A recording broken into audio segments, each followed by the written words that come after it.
So I'm going to introduce the next speaker. I haven't heard this man speak before. He's not a public speaker. He's a writer and a journalist, and he's 5 years investigating the matter of radiation. So please put your hands together and welcome to the stage, John.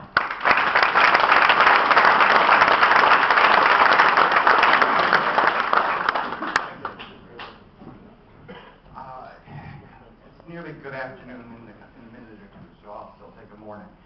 My name is John Weigal. I live in Leaslip. I've lived there for the last 30-odd years. And in another life, and in another place, I was a journalist and an editor. So it's in my nature to ask questions. I got involved in this issue of microwave radiation when they decided to build a new Garda station facing my home in Leaslip. And they erected a 31-meter mast that carried the Tetra signal. So 5 years ago, I was like everyone else in this room. I didn't know what Tetra was. I didn't know what microwaves were. And all I knew is that I'd get a nice hot dinner very quickly by using the microwave in the kitchen. My investigation has led me down a very long, twisted path, including threats of litigation by scientists, intimidation, and what is called now active denial. What is happening with the issue of microwave radiation is there's a division that's been intentionally created to confuse people and to put us off the scent. I've called my PowerPoint the greatest lie ever told, the biggest lie ever told, because it is. Each one of us sitting in here are being irradiated as I speak. I have this monitor here, and just before I came up, Aiden and Dara rang their phones, and I turned on the monitor here. Now this is just a very inexpensive monitor, and we're not getting much at the moment. But if you turn on the phone, it will pick up the call. Now, okay, there's something. Anyway, the point of this is it does pick up the signal. Now,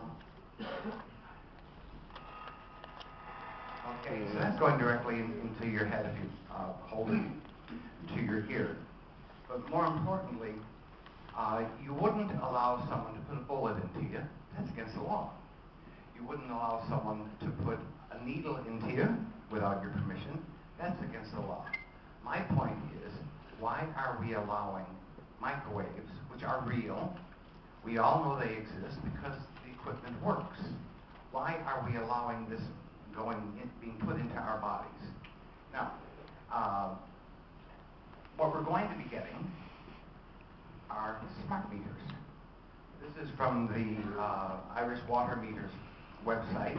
It's official. 1.2 million water meters will be installed over the next 3 years.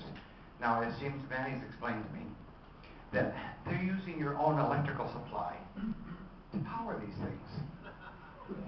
Not only that, a woman rang me from Kilkenny the other day, and she rang them and said she didn't like the idea that they were using microwaves for their meters. And the woman on the other end said to her, "Oh, we're not using microwaves. We're using frequencies." Hello, there's a marked similarity between them. So,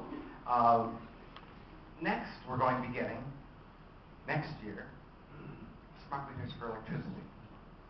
Now these are particularly egregious and dangerous because they give off the equivalent of up to 24,000 cell phone calls a day from the side of your house. Okay? They operate on a mesh system. They intercommunicate between each other.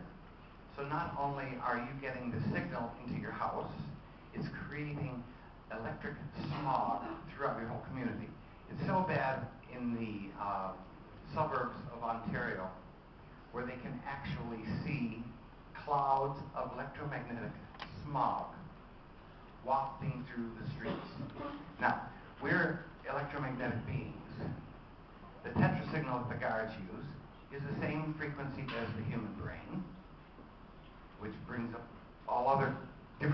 issues. But it's the children that are most at risk of this, because the radiation from all of this electronic gadgetry penetrates up to 75% of the way into the child's skull. For instance, I was at a local school, and with a physicist with an advanced monitor, and the reading was 4,500 microwatts per square meter. You don't need to know what microwatts per square meter is. Inside, that's outside the school. Inside the classroom, the children were getting 17,000 microwatts per square meter, and the ambient radiation outside my house was 100 microwatts per square meter, and I bought some wallpaper imported from Germany, and the reading in my house was 1 microwatt per square meter. So those children are being irradiated on a daily basis. The physicist who was taking the readings welled up. He said, these children are being cooked, and they don't even know it, okay? So that's a school that has a mast facing it on the side of a pub. What we're doing now is we're putting these things on the side of our homes. And the industry says they're safe. They're not safe. James, could I move on to the next? And the next. Okay. So what they're doing is they're playing with words. Big business has turned the truth on its head, and instead of proving that all of this is safe, radio, non-ionizing microwave radiation is safe, they're making any of us who are criticizing them say, prove it's not safe. Sorry, this has been going on for the last nearly 100 years since Nikola Tesla. I don't know if you know much about him, but he was a genius, and he gave us modern electricity, okay? So J.P. Morgan bought a lot of his patents, and now J.P. Morgan and Goldman Sachs are rolling out the tetrasignal with Motorola in Ireland. They sat on the information for 100 years until the technology existed for them to make money off it. They don't care about human health. And there's ample, if you look up J.P. Morgan and some of the things that company, that man and that company has been into, you'll understand the ethos there.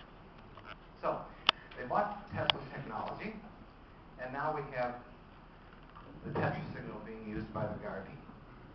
Okay? Now just to give you an idea, all life forms, and indeed the universe, is based on spectrum. Up here we have ionizing spectrum. That's the radiation that we're all familiar with the atomic bomb. This is the radiation that we know kills people. Then we get into the visible spectrum. That's the colors and everything that we can see around us. And human beings are way down here, down at the extreme low end of the spectrum. So what we're talking about is ELFs, extremely low frequencies. And this is microwave technology, what they say, what the Irish water would call frequencies. This has become militarized, so that the U.S. government, and in particular the Navy, but the U.S. military has decided some time ago that they wanted to have what they call full spectrum dominance. They want to control everything based on physics. That's us included, because we're down here at the bottom of the spectrum. They want to control all of this to make sure that there are no enemies to the system. So the full spectrum dominance, it's a concept where joint military structure achieves control over all elements of the battle space, using land, air, maritime space, and even cyber-based assets, okay? It includes the physical world, air, and the surface. So the tetrasignal, for instance, travels over the surface of the ground. So we could be getting it here from the Garda station in Roscommon, including information space. But control implies the freedom of opposition force assets to exploit the vast space, which is the world. It's wholly constrained, it's contained, it's controlled. So they're using this principle of physics to control the world. Now I have a handout. It explains how even the physical environment is affected. So that when they shoot these rays through buildings, for instance, it weakens the structure at the cellular level. So mortar, bricks and mortar, even those, the individual cells of solid matter oscillate.